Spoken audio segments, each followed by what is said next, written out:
হচ্ছে কোনো একটা মোহতে আটকে গেলাম। এই যে বাঁশির সুর মানুষকে একেবারে নিস্তব্ধ করে দেয়, আপনি এটিকে কিভাবে উপলব্ধি করেন?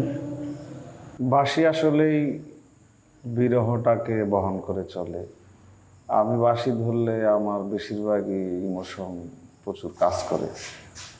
প্রচণ্ড মন খারাপ থাকলেও বাঁশি একটা সেবা দেয় আমাকে, মানে আমার আত্মা তখন একটা ওইরকম প্রফুল্ল হয় আর কি। তো আমি এটাকে একটা মানে বিরহের যে বার্তা বহন করে বাঁশি, এটাকে আমি স্যাড একটা মিউজিক্যাল ইনস্ট্রুমেন্ট হিসেবে মনে করি, বাজাই। আমার প্রচণ্ড ভালো লাগে বিরহের মিউজিকগুলাই। এই বাঁশি কবে হাতে তুলে নিয়েছিলেন? বাঁশি আমি 6-7-এ পড়ি, মানে ছোটোর থেকেই বাঁশির সুর আমাকে প্রচণ্ড টানতো আর কি। বাংলা সিনেমা একটা ছিল যে আমার সুরের সাথে আর এই গানের ভিতরে একটা বাঁশির মিউজিক আছে। তো এই মিউজিকটা আমার মাথার মধ্যে সারাক্ষণ ঘুরপাক খাইতো। কিন্তু আমাদের আসলে পারিবারিকভাবেই সঙ্গীতের সাথে ওইভাবে কেউ জড়িত না। কিন্তু আমার ভিতরে খালি মনে হতো যদি ওই সুরটা বাজাইতে পারতাম তাহলে আমার জীবন সার্থক। তো ওই জন্য আর শিখতেও পারি নাই, পরিবার থেকেও সাপোর্ট ছিল না। তো আমার ওইটাই আমার একটা লক্ষ্য ছিল যে আমি যদি এটা একটু বাজাইতে পারি, কিন্তু ওইটা এখনও আমি চেষ্টা করি, আমার মনে হয় এটা এখনও হয় নাই। আমার এখনও ওই সুরই টানে আর কি। আমরা একটু শুনি সেই সুরটা।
আপনার বাঁশির সুর শুনে রূপালী পর্দায় চিত্রায়িত সেই দৃশ্যগুলো চোখের সামনে ভেসে উঠল।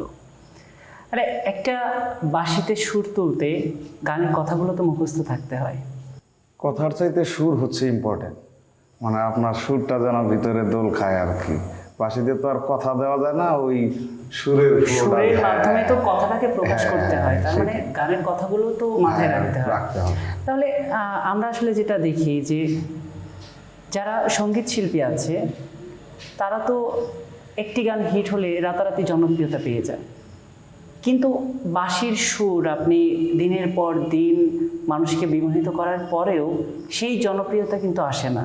তাহলে আপনি গানে চেয়ে আসলে বাঁশিকে বেশি ফোকাস করলেন কেন?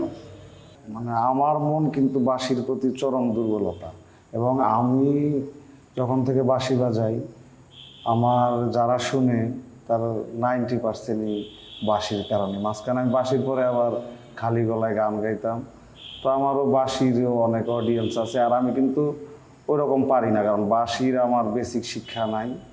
আমি এই হাতে গোনা কিছু সুর বাজাচ্ছি, তারপর দর্শকের কান কখনো ক্লান্ত হচ্ছে না। আমি যে জায়গায় যাই আমি এই সুরগুলাই বাজাই। কেউ আমাকে বলে না যে ওই নতুন ওইটা বাজান, তখন বুঝি যে মানুষ আসলে এই মানুষের মনের ভেতরে এই সুরগুলো দাগ কেটে আসলে আছে। গেঁথে গেছে। নইলে আমি 15-16 বছর এই একই সুর বয়ে বেড়াচ্ছি, কারো কাছে এটা সুর কখনো পূরণ হয় না। পূরণ হচ্ছে না। সুর কিন্তু মানুষকে প্রতিনিয়ত প্রাণবন্ত করে।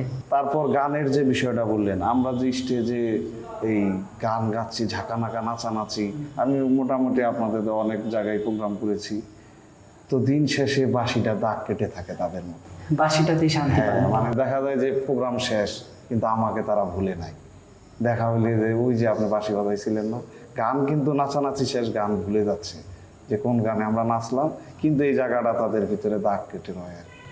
আমি আপনার খালি গলায় গাওয়া গানও শুনেছি, বেশ চমৎকার লেগেছে আমার। এখন শোনাবেন নাকি আমাদেরকে একটু? তোমারে পাইলাম না আমি, তোমারে পাইলাম না আমি, তাতে দুঃখ নাই।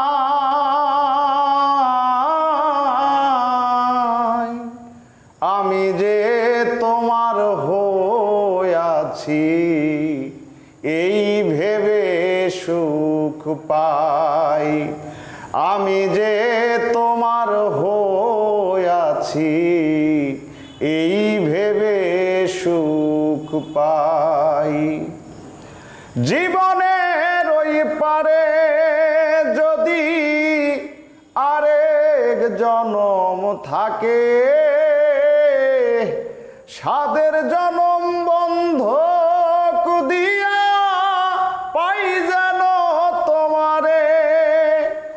জীবনের ওই পারে যদি আরেক জনম থাকে, সাদের জনম বন্ধক দিয়া পাই যেন তোমারে। জনম জনম আমার সুরে তোমারই গান গাই আমি। জনম জনম আমার সুরে তোমারই গান গাই। আমি যে তোমার হইয়াছি এই ভেবে সুখ পাই। আমি যে তোমার হইয়াছি এই ভেবে সুখ পাই। তোমারে পাইলাম না আমি, তোমারে পাইলাম না আমি, তাতে দুঃখ নাই। আমি যে তোমার হইয়াছি এই ভেবে সুখ পাই। আমি যে তোমার হইয়াছি এই ভেবে সুখ পাই। সোলাইমান ভাই, আপনার বাঁশির সুর শুনে কানে যতটা শান্তি লাগছিল, আপনার গান শোনার পর মনে ততটাই সুখ অনুভব করছি। আপনি দর্শককে আপনার গান থেকে কেন বঞ্চিত করছেন?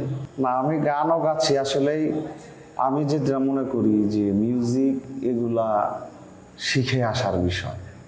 যদি গ্রামার বেসিক জানা না থাকে, অনেকে আমাকে বলে যে আপনার প্রোগ্রামে ডাকলে আসেন না কেন, কিন্তু আমার ভিতরে দুর্বলতা আছে। আমি আপনার মতোই গায়ক, মানে আমি মন খুলে যে গাই সেটা হচ্ছে আমি শিখে আসি নাই, তো এই জন্য আর কি রিদমের সাথে মিউজিকের সাথে, এখন তো সবাই মিউজিকের সাথে জমজমাটভাবে গাচ্ছে, আমি ওই খালি গলায় ওইভাবেই হেঁটে যাচ্ছি আর কি। জানি না কতদিন হাঁটতে পারবো। তো এই জন্য আমি চেষ্টা করি আমি খালি গলায় গান করি। বাঁশি আগের চাইতে এখন কম বাজাই, গানটাই আমি খালি গলায় গেয়ে যাই আর কি বেশিরভাগ সময়। আমরা তো অবশ্যই এত দারুণ গান পেলে কেন আমরা গান চাইবো না আপনার কাছে।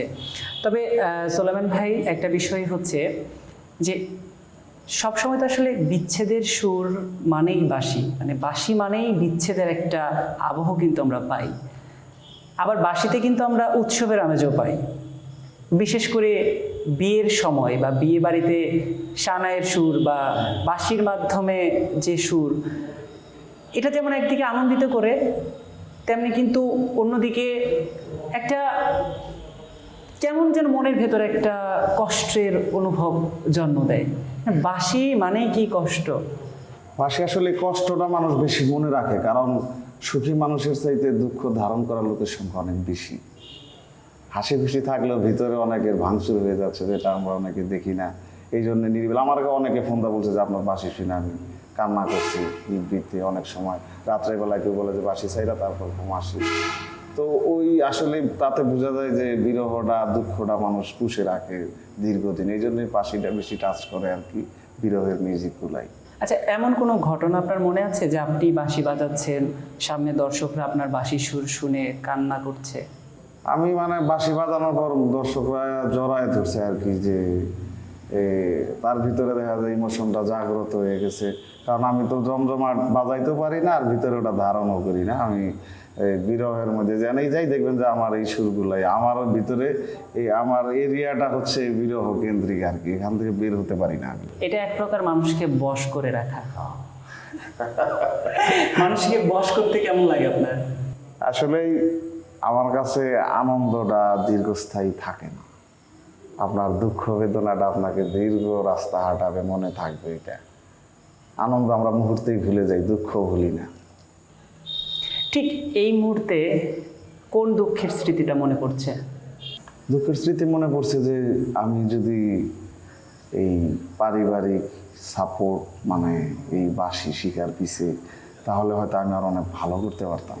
মানে আমার ভিতরে আকাঙ্ক্ষাটা ক্ষুধাটা রয়ে গেছে, যে এই জন্য আমি আমার সন্তান, আমার ছেলে মেয়ে, আমার ছেলের দিকে আমি বেশি আগ্রহী, যে সে যদি সুস্থ থাকে, সঙ্গীতের প্রতি যদি তাকে টেনে নেয়, আমি তাকে পরিপূর্ণ সাপোর্ট দিব, যাতে সে যেন আমার মতো এই জায়গা থেকে বঞ্চিত না হয়।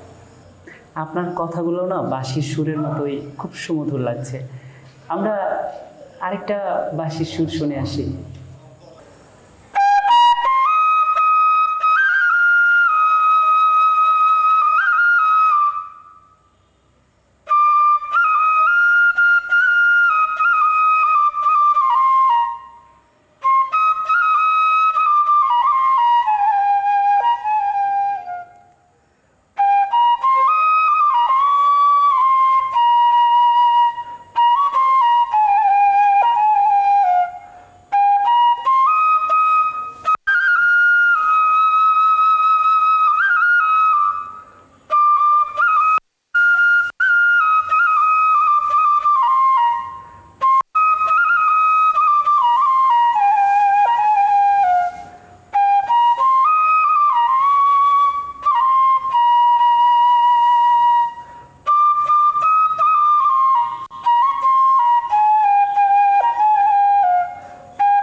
বাঁশির সুর শুনলে স্তব্ধ হয়ে থাকা ছাড়া আসলে কোনো উপায় নেই। এই গানটা আমার খুবই পছন্দের, আমি বাঁশি বাজাই দেয় এই গানটা আমি গাই, কারণ এটা আমাকে খুব টানে।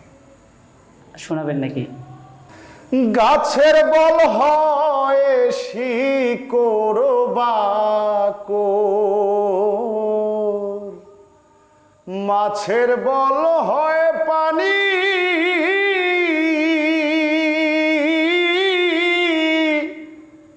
তুই যে আমার শীতের কাঁথা, উদলা ঘরের ছাউনি রে ও বন্ধু,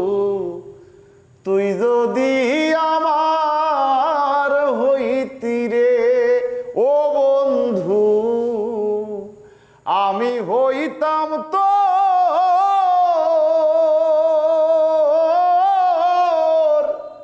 কোলেতে বসাইয়া তোরে, কোলেতে বসাইয়া তোরে করিতাম আদর রে। ও বন্ধু তুই যদি আমার হইতি রে, তাল গাছের ওই আগায়ে বাবুই বানায় চিকন বাসা,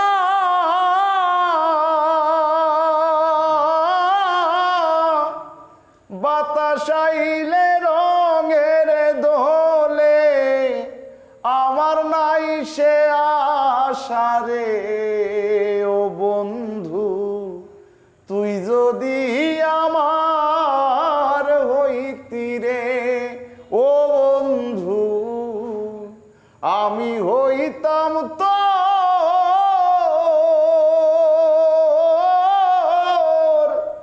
কোলেতে বসাইয়া তোরে, কোলেতে বসাইয়া তোরে করিতাম আদর রে। ও বন্ধু তুই যদি আমার হইতি রে। ছিল নাকি এমন বন্ধু? না আসলেই বললাম না যে আমি বিরহ চাষ করতেই ভালোবাসি, আমার এই বিরহে ডুবে থাকতেই আমি যত গান বাসি যাই বাজাই আমাকে যেন ওই দিক টেনে নিয়ে যায় বিরহের দিকে। আসলে আমি ব্যক্তিগত জীবনে সুখী মানুষ, আমার এক ছেলে এক মেয়ে, আমার পরিবার নিয়ে আলহামদুলিল্লাহ আমি খুবই স্যাটিসফাই।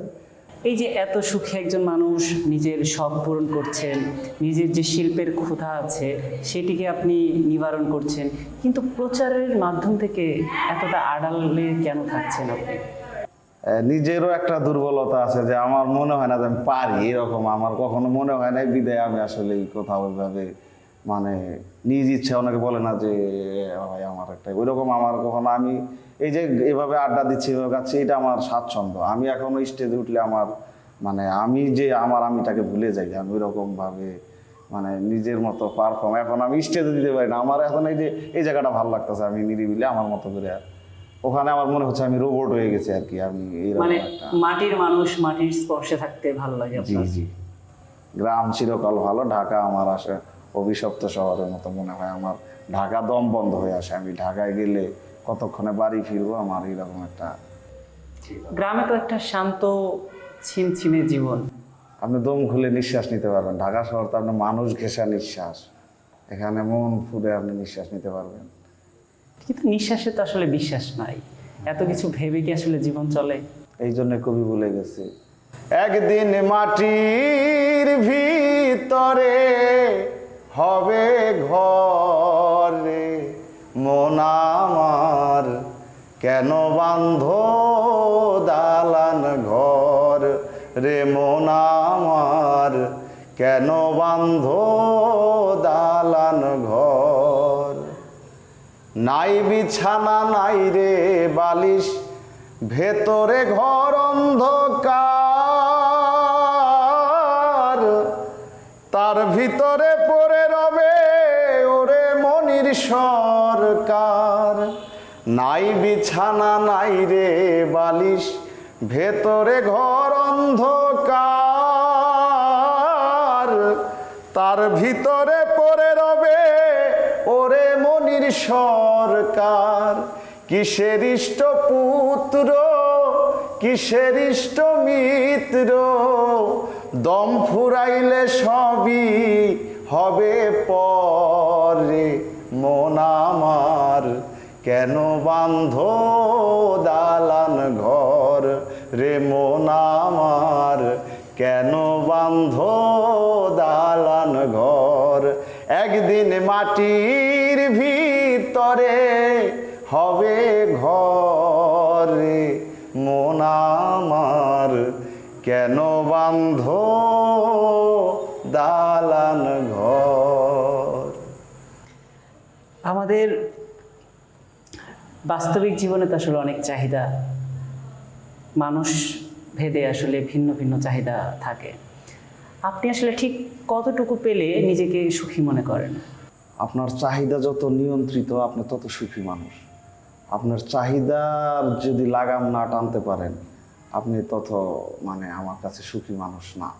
আপনার যদি, যেমন মানুষ বলে যে মানুষ আকাশের সমান স্বপ্ন দেখলে, আমি আমার সামর্থ্য অনুযায়ী স্বপ্ন দেখতে চাই। আমি কখনো স্বপ্ন দেখি না যে আমি শহরে একটা 5 তলা বিল্ডিং করবো, এসি রুম থাকবো, এরকম না। আমি আমার স্বপ্ন দেখি যে আমি এই গ্রামে টিনের চালের ঝুম বৃষ্টির শব্দ, আমার জন্য মৌলিক চাহিদা পূরণ আমি ব্যর্থ না হই। আমার খাওয়ার দাবার, বাচ্চাদের যে লেখাপড়ার বিষয়, এই খরচগুলার অধিক অর্থের লোভের চাহিদায় পড়লে আপনি জীবনকে ভুলে যাবেন। আপনি তখন ওই ইনকামের দিকে ছুটতে ছুটতে এই যে সময়টা, এটা আপনি ভুলে যাবেন। অর্থের নেশায় যেন আমরা মত্ত না হয়ে জীবনকে উপভোগের জায়গা থেকে আমরা সরে না যাই। আমি এই চাহিদা আমার পরিবারেও বলি যে আমরা স্বপ্ন এত বড় না দেখে। আমি এই ক্ষেত্রে উল্টা, যে আমরা আসলেই দিন চলে যাক, অভাব অনটন না স্পর্শ করুক। আবার বাচ্চাদের অভাব শেখানোর চিন্তা ভাবনাও, যে ওরা যেন আবার একদম চাওয়া মাত্রই সব কিছু না পায়, কিছুটা একটু যুদ্ধ করে একবারের জায়গায় 2বার চাক। ওইভাবে আমি আসলে বেশি চাহিদা, আমি মনে হচ্ছে আমি এখন পর্যন্ত সুখী মানুষ, আলহামদুলিল্লাহ। আচ্ছা, আমরাও আপনাকে এমন সুখী মানুষ হিসেবেই দেখতে চাই।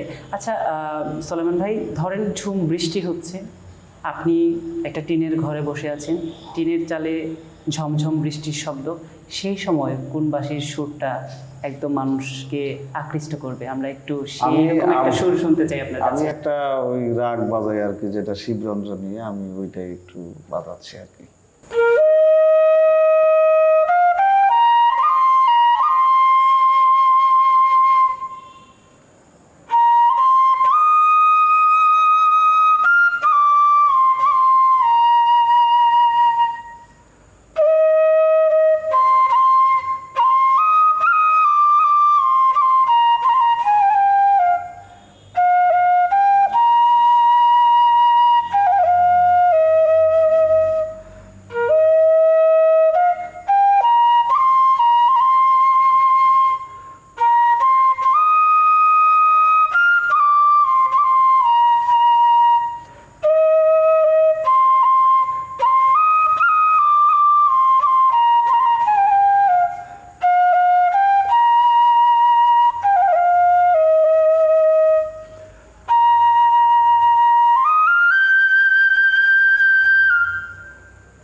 বরাবরের মতো এবারও আসলে মুগ্ধ হলাম।